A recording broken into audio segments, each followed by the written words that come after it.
ઉજ્જૈનની ધરતી ઉપર એક પ્રતાપી રાજા રાજ કરતા હતા, જેમનું નામ હતું વિક્રમ. એમની ખ્યાતિ દૂર દૂર સુધી ફેલાયેલી હતી. તેઓ જેટલા બહાદુર હતા, એટલા જ ન્યાયપ્રિય અને દયાળુ પણ હતા. એમની સભામાં વિદ્વાનો, કવિઓ અને કલાકારોનો મેળાવડો રહેતો. પ્રજા એમને પ્રાણથી પણ અધિક પ્રેમ કરતી, કારણ કે વિક્રમના રાજમાં કોઈ દુઃખી નહોતું, કોઈ નિર્ધન નહોતું, બધે સુખ અને શાંતિ હતી. પરંતુ એક દિવસ કંઈક એવું બન્યું કે આખી ઉજ્જૈન નગરી ઉપર ઉદાસીનતાના વાદળો છવાઈ ગયા. એક સવારની વાત છે. રાજા વિક્રમ રાજસભામાં બિરાજમાન હતા. દરબારીઓ અને પ્રજાજનો એમની સમક્ષ પોતાની અરજીઓ રજૂ કરતા હતા. ત્યાં જ એક અજાયણો સાધુ રાજમહેલના મુખ્ય દ્વાર ઉપર આવીને ઉભો રહ્યો. એના ચહેરા ઉપર એક અજીબ તેજ હતું અને એની આંખોમાં ગહન રહસ્ય છુપાયેલું હતું. સાધુએ રાજસભામાં પ્રવેશવાની પરવાનગી માંગી. રાજા વિક્રમે એને સન્માનપૂર્વક અંદર બોલાવ્યો. સાધુએ રાજાને પ્રણામ કર્યા અને એક વિચિત્ર કમળ રાજાની સામે મૂક્યું. આ કમળ સામાન્ય નહોતું. એની પાંખડીઓમાંથી એક અદ્ભુત પ્રકાશ નીકળી રહ્યો હતો અને એમાંથી મધુર સુગંધ પ્રસરી રહી હતી, જે પેલા ક્યારેય કોઈએ અનુભવી નહોતી. રાજા વિક્રમ સહિત આખી સભા આ કમળને જોઈને અચંબામાં પડી ગઈ. સાધુએ કહ્યું, મહારાજ, હું એક તપસ્વી છું અને વર્ષોથી હિમાલયની કંદરાઓમાં તપ કરું છું. આ કમળ મેં એક ગુપ્ત સરોવરમાંથી પ્રાપ્ત કર્યું છે, જેની શક્તિ અપાર છે. જે વ્યક્તિ આ કમળને સતત 7 દિવસ અને 7 રાત સુધી પોતાના હૃદય ઉપર રાખી અને ધ્યાન કરશે, એને ત્રિકાળ જ્ઞાન પ્રાપ્ત થશે અને એની બધી મનોકામનાઓ પૂર્ણ થશે. આ સાંભળીને રાજસભામાં હલચલ મચી ગઈ. ઘણા દરબારીઓએ આ કમળ મેળવવાની ઈચ્છા વ્યક્ત કરી. રાજા વિક્રમ પણ આ કમળની શક્તિઓથી પ્રભાવિત થયા. પરંતુ સાધુએ એક શરત મૂકી. તેણે કહ્યું કે મહારાજ, આ કમળને ધારણ કરનારે 7 દિવસ અને 7 રાત સુધી કોઈ પણ ભોજન કે પાણી વિના, એક પણ ક્ષણ માટે ઊંઘ્યા વિના ધ્યાન કરવું પડશે. જો એક પણ ક્ષણ માટે એનું ધ્યાન ભંગ થશે તો કમળ એની શક્તિ ગુમાવશે અને ધારણ કરનારને મૃત્યુ મળશે. આ શરત સાંભળીને બધા શાંત પડી ગયા. આવી કઠોર તપસ્યા કોઈ સામાન્ય વ્યક્તિ માટે શક્ય નહોતી. રાજા વિક્રમે થોડી વાર વિચાર કર્યો. તેઓ પોતાની પ્રજાની સુખાકારી માટે કંઈ પણ કરવા તૈયાર હતા. તેમણે સાધુને કહ્યું, હે તપસ્વી, હું આ કમળ સ્વીકારું છું અને આ કઠોર તપસ્યા કરવાનો સંકલ્પ લઉં છું. મારી પ્રજાના કલ્યાણ માટે હું મારું જીવન પણ સમર્પિત કરવા તૈયાર છું. રાજાના આ નિર્ણયથી આખી સભા ભાવુક થઈ ગઈ. પ્રધાનો અને સેનાપતિઓએ રાજાને રોકવાનો પ્રયાસ કર્યો, પરંતુ રાજા વિક્રમ પોતાના નિર્ણય ઉપર અડગ રહ્યા. એમણે સાધુ પાસેથી કમળ લીધું અને પોતાના રાજમહેલના સૌથી પવિત્ર ઓરડામાં ધ્યાન કરવા માટે બેઠા. આ સમાચાર આખી ઉજ્જૈન નગરીમાં વાયુ વેગે ફેલાઈ ગયા. પ્રજા ચિંતિત થઈ ગઈ, કારણ કે તેઓ જાણતા હતા કે આ તપસ્યા કેટલી કઠોર છે. સૌ કોઈ રાજાની સફળતા માટે પ્રાર્થના કરવા લાગ્યા. ઉજ્જૈન ઉપર એક અજબ પ્રકારની ઉદાસીનતા છવાઈ ગઈ હતી, જાણે કોઈ અશુભ ઘટના બનવાની હોય.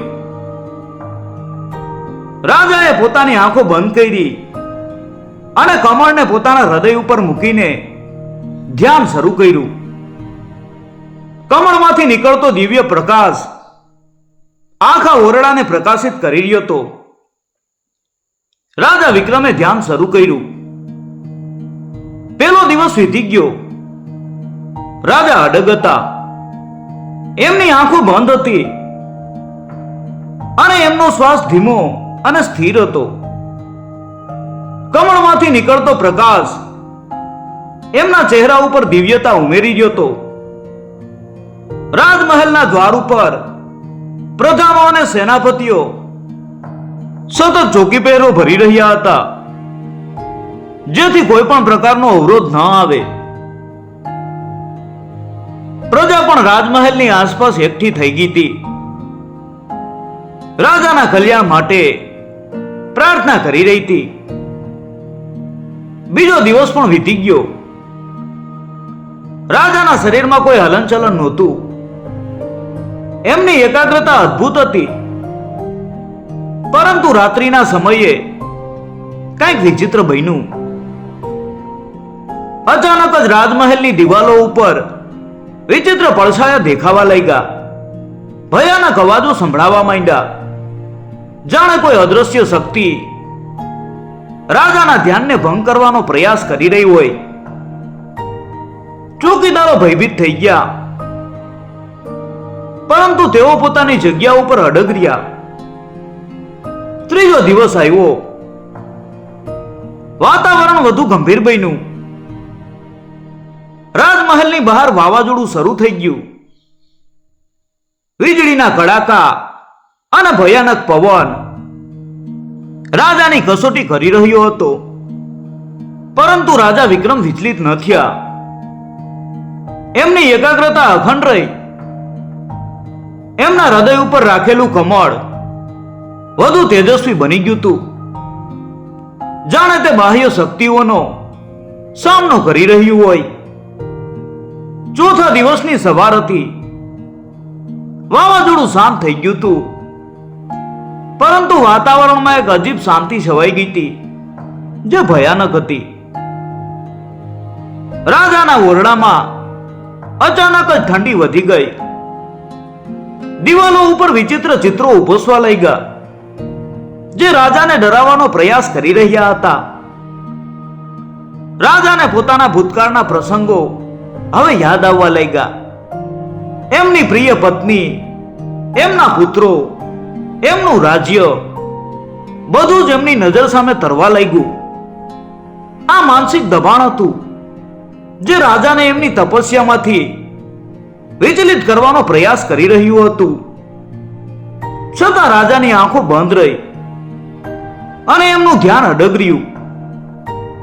પાંચમો દિવસ આવ્યો. આ દિવસ સૌથી કઠિન હતો. રાજાને ભૂખ અને તરસની પ્રબળ વેદના થવા લાગી. એમનું શરીર થાકી ગયું હતું, પણ એમની દ્રઢતા અટલ હતી. એમને લાગતું હતું કે એમનું શરીર હવે વધારે સહન નહીં કરી શકે.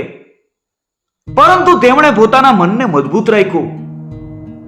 તેમણે પોતાની પ્રજાના સુખનું સ્મરણ કર્યું અને તે સ્મરણે એમને વધુ શક્તિ આપી. આ સમયે સાધુ ફરીથી રાજમહેલમાં દેખાયો. એ રાજાના ઓરડાની બહાર ઊભો હતો અને રાજાને ધ્યાન કરતા જોઈ રહ્યો હતો.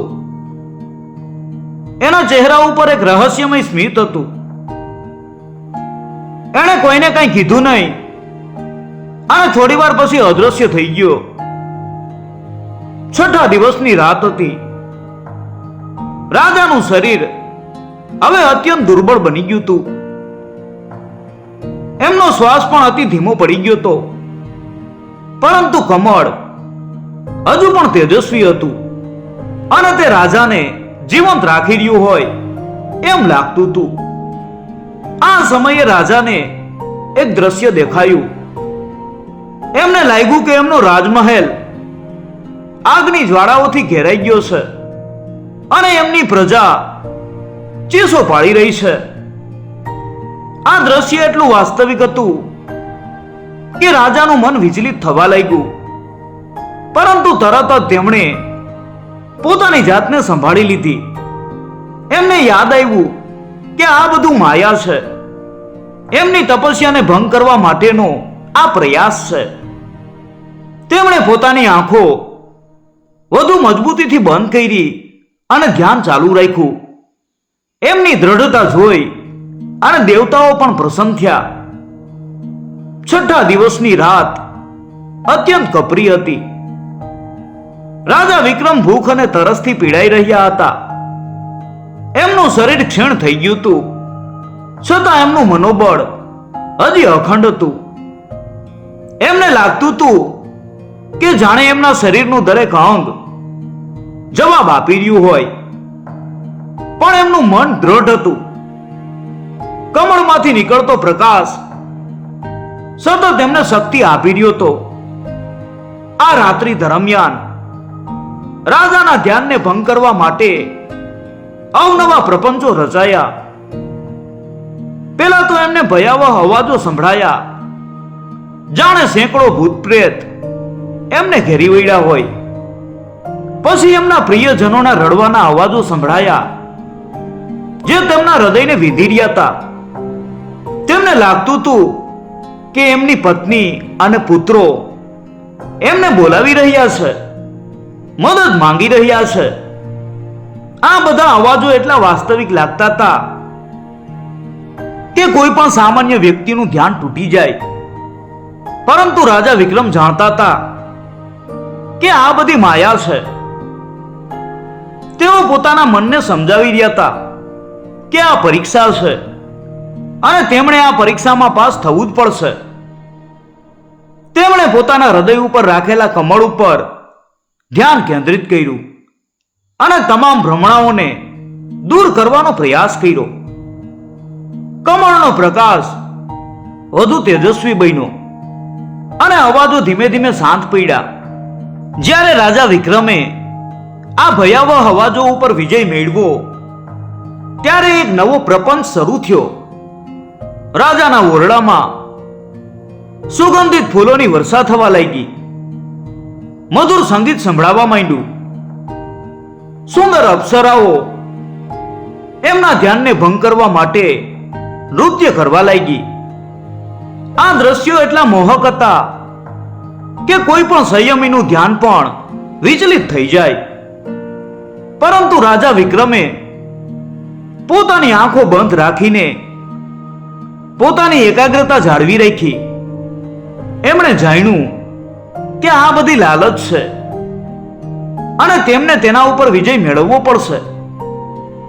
એમને યાદ આવ્યું કે સાધુએ કહ્યું હતું કે એક પણ ક્ષણ માટે ધ્યાન ભંગ થશે તો મૃત્યુ નિશ્ચિત છે. આ વિચારે એમને વધુ દ્રઢ બનાવ્યા. 7મા દિવસની સવાર થઈ. રાજા વિક્રમનું શરીર હવે અત્યંત દુર્બળ થઈ ગયું હતું. એમનો શ્વાસ લગભગ રોકાઈ ગયો હતો અને એમનો ચહેરો નિસ્તેજ દેખાતો હતો. પરંતુ એમની આંખો હજુ પણ બંધ હતી અને કમળ હજુ પણ એમના હૃદય ઉપર સ્થિર હતું. રાજમહેલની બહાર પ્રજાજનોની ભીડ ઉમટી પડી હતી. સૌ કોઈ રાજાના જીવન માટે પ્રાર્થના કરી રહ્યા હતા. પ્રધાનો અને સેનાપતિઓ ચિંતિત હતા. એમને લાગતું હતું કે રાજા હવે વધારે સમય જીવંત નહીં રહી શકે. અચાનક જ એ અજાણ્યો સાધુ ફરીથી રાજાના ઓરડામાં પ્રગટ થયો. આ વખતે તે એકલો નહોતો. એની સાથે બે ભયાનક આકૃતિઓ હતી, જેમના ચહેરા ઉપર ક્રૂરતા છવાયેલી હતી. સાધુએ રાજા વિક્રમને ધ્યાન કરતા જોયા અને એના ચહેરા ઉપર એક વિચિત્ર હાસ્ય આવ્યું. તેણે ધીમેથી રાજાના કાનમાં કહ્યું, મહારાજ, તમારી કસોટી પૂર્ણ થવાની છે. હવે ફક્ત થોડો જ સમય બાકી છે. પરંતુ શું તમને ખાતરી છે કે તમે આ શક્તિનો ઉપયોગ કેવી રીતે કરશો? શું તમે ખરેખર ત્રિકાળ જ્ઞાની બનવા માંગો છો? સાધુના આ શબ્દો રાજાના મનમાં ગુંજવા લાગ્યા. રાજા વિચલિત થયા. લાગ્યું કે સાધુ એમને કોઈ રહસ્યમય રીતે પ્રશ્ન પૂછી રહ્યો છે. એમની આંખો સેજ ખુલી અને તે જ ક્ષણે કમળમાંથી નીકળતો પ્રકાશ ઝાંખો પડવા લાગ્યો. આ જોઈને સાધુના ચહેરા ઉપર વિજય સ્મિત આવ્યું. પરંતુ એ જ ક્ષણે રાજા વિક્રમે પોતાની જાતને સંભાળી લીધી. એમને યાદ આવ્યું કે એક પણ ક્ષણ માટે આંખ ખોલવાનો અર્થ શું છે. એમણે ઝડપથી પોતાની આંખો ફરી બંધ કરી લીધી. કમળનો પ્રકાશ ફરી તેજસ્વી બન્યો. સાધુ આ જોઈને આશ્ચર્યચકિત થઈ ગયો. એણે ધાર્યું નહોતું કે રાજા આટલા દ્રઢ હશે.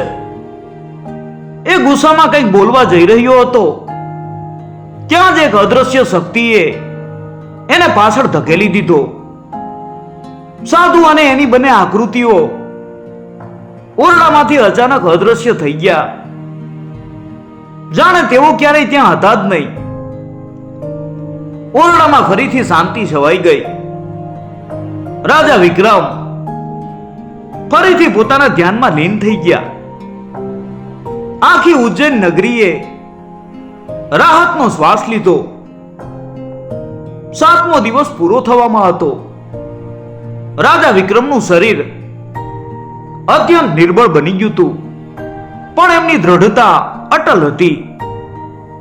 એમનો શ્વાસ ધીમો અને લગભગ અદ્રશ્ય હતો, પરંતુ એમના હૃદય ઉપર રાખેલું કમળ હવે અદ્ભુત રીતે ચમકી રહ્યું હતું. એમનો પ્રકાશ એટલો તેજસ્વી બની ગયો હતો કે તેણે આખા ઓરડાને ઝળહળાવી દીધો હતો. રાજમહેલની બહાર ઉભેલા પ્રજાજનો પણ આ દિવ્ય પ્રકાશને જોઈ શકતા હતા. સૌ કોઈને લાગતું હતું કે કોઈ ચમત્કાર થવાનો છે. અચાનક જ રાજાના શરીરમાં એક દિવ્ય શક્તિનો સંચાર થવા લાગ્યો. એમને લાગ્યું કે એમનું શરીર હળવું થઈ ગયું છે અને એમના આત્મામાં એક અદ્ભુત શાંતિ છવાઈ ગઈ છે. કમળમાંથી નીકળતો પ્રકાશ એમના શરીરમાં પ્રવેશવા લાગ્યો. ધીમે ધીમે રાજાના કપાળ ઉપર એક તેજસ્વી ત્રીજી આંખ પ્રગટ થઈ, જેમાંથી જ્ઞાનનો પ્રકાશ વહી રહ્યો હતો. આ ત્રીજી આંખ એ ત્રિકાળ જ્ઞાનનું પ્રતીક હતી. રાજા વિક્રમની આંખો હજુ પણ બંધ હતી, પરંતુ તેમને બધું જ દેખાઈ રહ્યું હતું. એમને ભૂતકાળ, વર્તમાન કાળ અને ભવિષ્યની ઘટનાઓ એક પછી એક દેખાવા લાગી. તેમણે ઉજ્જૈનના ભવિષ્યના સુખ દુઃખ જોયા. તેમણે પોતાની પ્રજાના જીવનમાં આવનારા પડકારો અને સફળતાઓ જોઈ. તેમને એ પણ દેખાયું કે આ દુનિયામાં ક્યાં ક્યાં અન્યાય થઈ રહ્યો છે અને ક્યાં શાંતિની જરૂર છે. આ જ્ઞાન એટલું વિશાળ હતું કે કોઈ પણ સામાન્ય મનુષ્ય એને સહન કરી ન શકે, પરંતુ રાજા વિક્રમે એને શાંતિથી સ્વીકાર્યું. એમને એ પણ દેખાયું કે એ અદ્રશ્ય સાધુ કોણ હતો અને એની પાછળ શું રહસ્ય છુપાયેલું હતું. એ સાધુ એક શક્તિશાળી તાંત્રિક હતો, જે રાજા વિક્રમની શક્તિ અને કીર્તિની ઈર્ષા કરતો હતો.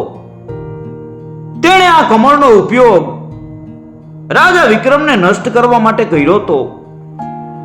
એનો ઈરાદો રાજાને મૃત્યુના મુખમાં ધકેલી દેવાનો હતો, જેથી તે ઉજ્જૈન ઉપર કબજો કરી શકે. સાધુ જાણતો હતો કે કમળની શક્તિ અપાર છે, પરંતુ જો કોઈ વ્યક્તિ એક પણ ક્ષણ માટે ધ્યાન ભંગ કરે તો એને મૃત્યુ મળે. તેણે રાજાને વિચલિત કરવા માટે અનેક માયાજાળ રચી હતી, જેમાં છેલ્લો પ્રપંચ રાજાના કાનમાં કહેલા શબ્દો હતા. એનો ઈરાદો રાજાને વિચારવા મજબૂર કરવાનો અને એમની આંખ ખોલાવવાનો હતો. પરંતુ રાજા વિક્રમે પોતાની દ્રઢતાથી એને પરાજિત કર્યો હતો. આ દ્રશ્યો જોઈને રાજા વિક્રમને દુઃખ થયું કે કોઈ વ્યક્તિ આટલી હદ સુધી ઈર્ષાથી પીડાઈ શકે છે. પરંતુ તેમને એ પણ સમજાયું કે આ દુનિયામાં સારા અને ખરાબ બંને પ્રકારના લોકો હોય છે અને એક રાજા તરીકે તેમની ફરજ છે કે તેઓ પોતાની પ્રજાને આવા દુષ્ટ તત્વોથી બચાવે. જ્યારે રાજાનું ધ્યાન પૂર્ણ થયું ત્યારે કમળનો પ્રકાશ ધીમે ધીમે ઓછો થવા લાગ્યો. કમળનું કદ પણ નાનું થઈ ગયું અને તે એક સામાન્ય કમળ જેવું દેખાવા લાગ્યું. રાજા વિક્રમે ધીમે ધીમે પોતાની આંખો ખોલી. એમની આંખોમાં એક અદ્ભુત શાંતિ અને તેજ હતું. એમનો ચહેરો દિવ્ય પ્રકાશથી ઝળહળી રહ્યો હતો. રાજમહેલના દરવાજા ઉપર ઉભેલા પ્રધાનો, સેનાપતિઓ અને પ્રજાજનો રાજાને જોઈને આશ્ચર્યચકિત થઈ ગયા. તેમને લાગતું હતું કે રાજાનું શરીર હવે પહેલા કરતા પણ વધુ સ્વસ્થ અને શક્તિશાળી બની ગયું છે. રાજા વિક્રમ પોતાના સિંહાસન ઉપરથી ઊભા થયા અને ધીમે ધીમે રાજસભા તરફ ચાલ્યા. એમના ચહેરા ઉપર વિજયનું સ્મિત હતું. પ્રજાજનોએ જય જયકાર કર્યો. એમને ખાતરી થઈ ગઈ કે તેમનો રાજા અમર છે અને તેણે એક મોટી કસોટી પસાર કરી છે.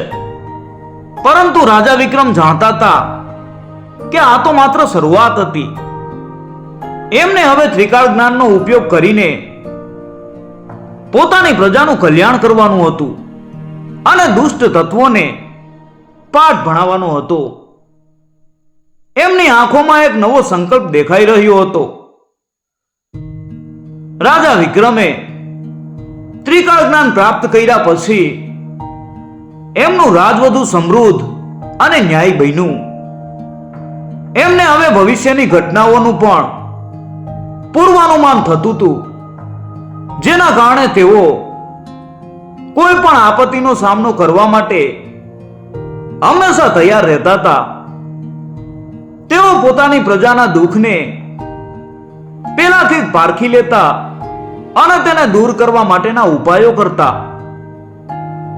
એમનું રાજ ઉજ્જૈન માટે સુવર્ણ કાળ બની ગયું. સૌ પ્રથમ રાજા વિક્રમે એ તાંત્રિક સાધુને શોધવાનું નક્કી કર્યું, જેણે તેમને મૃત્યુના મુખમાં ધકેલવાનો પ્રયાસ કર્યો હતો. પોતાના ત્રિકાળ જ્ઞાનનો ઉપયોગ કરીને તેમને ખબર પડી કે એ તાંત્રિક ઉજ્જૈનની બહાર એક ગુપ્ત ગુફામાં છુપાયેલો છે અને એની પાસે એવી શક્તિઓ છે જેનો તે દુરુપયોગ કરી રહ્યો છે. રાજા વિક્રમે એકલા તે ગુફા તરફ પ્રયાણ કર્યું. ગુફામાં પહોંચીને રાજા વિક્રમે જોયું કે તાંત્રિક પોતાની કાળી શક્તિઓનો ઉપયોગ કરીને નિર્દોષ લોકોને પરેશાન કરી રહ્યો છે. રાજા વિક્રમ અને તાંત્રિક વચ્ચે ભીષણ યુદ્ધ થયું. તાંત્રિકે પોતાની માયાવી શક્તિઓનો ઉપયોગ કર્યો, પરંતુ રાજા વિક્રમ પોતાના જ્ઞાન અને દ્રઢતાથી અડગ રહ્યા. અંતે રાજા વિક્રમે તાંત્રિકને પરાજિત કર્યો, પરંતુ તેમણે તેને મૃત્યુદંડ ન આપ્યો. રાજા વિક્રમ જાણતા હતા કે તાંત્રિકની ઈર્ષા અને દુષ્ટતાનું મૂળ એની અજ્ઞાનતા અને અહંકારમાં છે. રાજા વિક્રમે તાંત્રિકને કહ્યું, હે તાંત્રિક, હું તારી શક્તિઓથી પ્રભાવિત છું, પરંતુ એનો ઉપયોગ ખોટા રસ્તે થઈ રહ્યો છે. હું તને દંડ નહીં પરંતુ મુક્તિ આપું છું.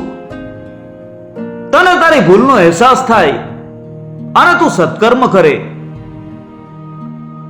રાજા વિક્રમે પોતાની દિવ્ય શક્તિઓનો ઉપયોગ કરીને તાંત્રિકના મનને શુદ્ધ કર્યું. તાંત્રિકને પોતાની ભૂલનો અહેસાસ થયો અને તેણે રાજા વિક્રમની ક્ષમા માંગી.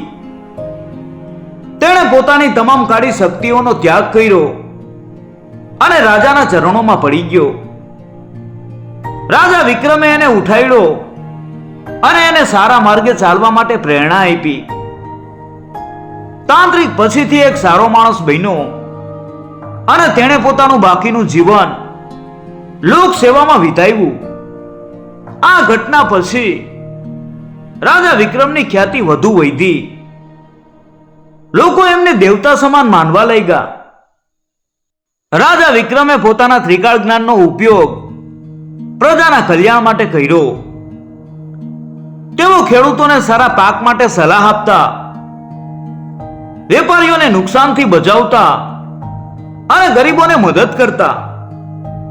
એમના રાજ્યમાં કોઈ ભૂખ્યું નહોતું, કોઈ બીમાર નહોતું. બધું સુખ અને સમૃદ્ધિ હતી. એક દિવસ એક વૃદ્ધ સ્ત્રી રાજાની પાસે આવી. એ ખૂબ જ દુખી હતી. એના એકમાત્ર પુત્રને એક ગુંડાએ મારી નાખ્યો હતો. રાજા વિક્રમે પોતાની દિવ્ય દ્રષ્ટિથી જોયું કે ગુંડો કોણ છે અને તે ક્યાં છુપાયેલો છે. રાજાએ તરત જ પોતાના સૈનિકોને મોકલ્યા અને ગુંડાને પકડી પાડ્યો. ગુંડાએ પોતાનો ગુનો કબૂલ કર્યો. રાજા વિક્રમે એને કઠોર દંડ આપ્યો, જેથી ભવિષ્યમાં કોઈ આવી હિંમત ન કરે. વૃદ્ધ સ્ત્રીને ન્યાય મળ્યો અને તે રાજાના ગુણગાન ગાવા લાગી. આવી અનેક ઘટનાઓ રાજા વિક્રમના રાજમાં બનતી રહી. તેઓ દરેક વખતે ન્યાય અને દયાથી કામ લેતા હતા. એમને ખબર હતી કે સચ્ચાઈનો માર્ગ ભલે કઠિન હોય, પણ એ જ અંતિમ વિજય અપાવે છે. એમનું નામ ઇતિહાસના પાનામાં સુવર્ણ અક્ષરોમાં અંકિત થઈ ગયું. ઉજ્જૈન નગરી સદાય સુખી અને સમૃદ્ધ રહે, કારણ કે એના ઉપર એક ન્યાય, દયાળુ અને ત્રિકાળ જ્ઞાની રાજા વિક્રમ રાજ કરતા હતા. રાજા વિક્રમે ત્રિકાળ જ્ઞાન પ્રાપ્ત કર્યું હતું, પરંતુ એમના મનમાં હજુ પણ એ રહસ્યમય કમળ અને એના મૂળ વિશે એક પ્રશ્ન હતો. એમણે વિચાર્યું કે આ કમળ આવ્યું ક્યાંથી અને શા માટે તે સાધુએ તેમને જ આપ્યું. પોતાના ત્રિકાળ જ્ઞાનનો ઉપયોગ કરીને રાજા વિક્રમે કમળના મૂળ વિશે તપાસ કરવાનું શરૂ કર્યું. તેમને દેખાયું કે આ કમળ કોઈ સામાન્ય કમળ નહોતું, પરંતુ તે એક દિવ્ય સરોવરમાં ઉગેલું હતું, જે સ્વર્ગ અને પૃથ્વીની સીમા ઉપર આવેલું હતું. આ સરોવરને અમૃત સરોવર તરીકે ઓળખવામાં આવતું હતું અને એના જળમાં દિવ્ય શક્તિઓ હતી. આ કમળ દર 1000 વર્ષે માત્ર એક જ વાર ખીલતું હતું અને જે વ્યક્તિ એને શુદ્ધ ભાવનાથી ધારણ કરીને કઠોર તપસ્યા કરતો એને ત્રિકાળ જ્ઞાન પ્રાપ્ત થતું. આ કમળનો હેતુ સારા રાજાઓને દિવ્ય જ્ઞાન આપીને પૃથ્વી ઉપર ન્યાય અને શાંતિ સ્થાપિત કરવાનો હતો. પરંતુ ઘણા લોકોએ એનો દુરુપયોગ કરવાનો પ્રયાસ કર્યો હતો અને તેથી જ તે ગુપ્ત રાખવામાં આવ્યું હતું. રાજા વિક્રમને એ પણ સમજાયું કે તે અદ્રશ્ય સાધુ ખરેખર એક પરીક્ષક હતો.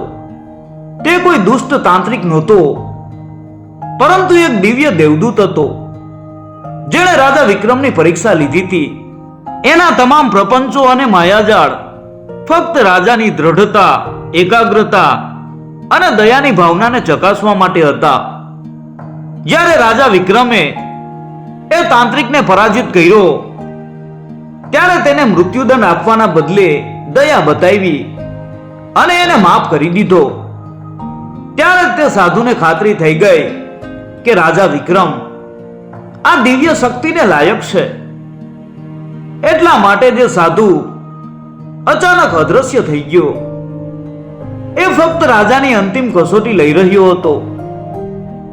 આ સત્ય જાણીને રાજા વિક્રમ ભાવુક થઈ ગયા.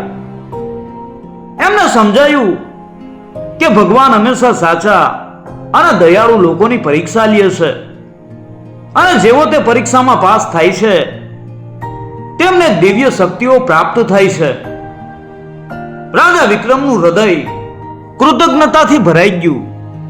એમણે નિર્ણય કર્યો કે તેઓ આ દિવ્ય જ્ઞાનનો ઉપયોગ ફક્ત પોતાની પ્રજાના કલ્યાણ માટે જ નહીં પરંતુ સમગ્ર માનવજાતના ભલા માટે કરશે. સમય વીતતો ગયો. રાજા વિક્રમે પોતાની બાકીની જિંદગી ન્યાય અને દયાથી રાજ કરવામાં વિતાવી. તેમણે અનેક દુષ્ટ રાજાઓને પરાજિત કર્યા, નિર્દોષ લોકોને બચાવ્યા અને સત્ય અને ધર્મનો પ્રસાર કર્યો. તેમની ખ્યાતિ સૂર્ય અને ચંદ્ર જેટલી તેજસ્વી બની ગઈ. ઉજ્જૈન નગરી સદાય સુખી અને સમૃદ્ધ રહી. રાજા વિક્રમનું નામ હંમેશા માટે અમર થઈ ગયું. જ્યારે એમનો અંતિમ સમય આવ્યો ત્યારે રાજા વિક્રમ શાંતિથી પોતાના સિંહાસન ઉપર બેઠા હતા. એમના ચહેરા ઉપર દિવ્ય શાંતિ હતી. એ જ ક્ષણે એ રહસ્યમય કમળ ફરીથી તેજસ્વી બન્યું અને રાજાના હૃદયમાંથી નીકળી અને આકાશમાં ઊંચે ઉડી ગયું. રાજા વિક્રમનું શરીર પ્રકાશમાં વિલીન થઈ ગયું અને એમનો આત્મા દિવ્ય લોકમાં સમાઈ ગયો. આજે પણ ઉજ્જૈનની ધરતી ઉપર રાજા વિક્રમની ગાથા ગવાય છે.